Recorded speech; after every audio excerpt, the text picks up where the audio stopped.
Joining me now, Illinois Congressman Adam Kinzinger, a member of the House Foreign Affairs Committee. Wonderful of you to be here, sir. Thank you. So can you set this up for us? We are going to be watching closely, as we always do, when the president's going to be departing the White House on his way to the Pentagon. This is a significant meeting where he will be briefed on the fight against ISIS. Yeah, it's as much optically the president going to the Pentagon is a big deal. If you think back when President Bush was making a decision on whether or not in Iraq, which was a wise decision to make ultimately, he actually went to the Pentagon for that meeting when obviously the people from the Pentagon could have come to the White House. It shows the president stepping into, in essence, that military center, taking it seriously, having all the assets and information in front of him. And I think he's going to be shown that we're making great progress on the battlefield. Mosul went well, Raqqa's going well, but we're going to have a long fight against ISIS. ISIS is transitioning now from a caliphate that has geographic locations to a mindset and an ideology and a drive like what you see in Al-Qaeda. So it sounds to me like you are saying the strategy currently is working. Lawmakers will be briefed later today. Mattis will be in that briefing.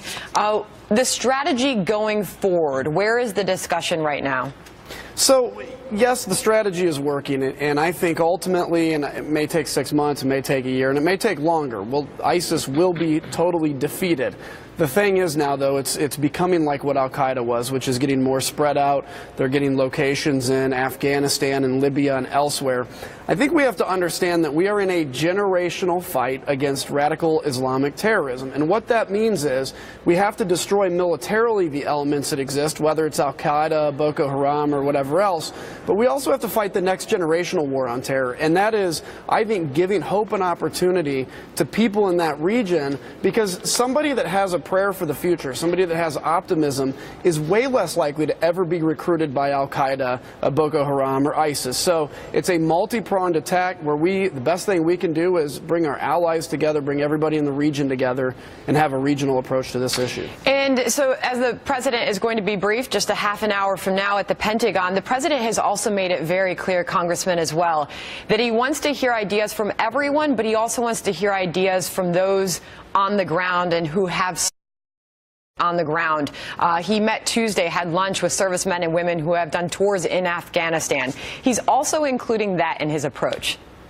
Yeah, and that's great. And you see in President Trump a man that understands, you know, look, he may not be the best military tactician because there are people that have been doing this for 20 years, people that have been in war, have experience, and he's giving them the keys and the leverage to make the decision. One of the things we see come out of the fight against ISIS, and my friends that have been over there that I've talked to, said they're allowed to make tactical, strike, kinetic decisions at a much lower level than what it used to be. It used to have to go all the way up to the Pentagon.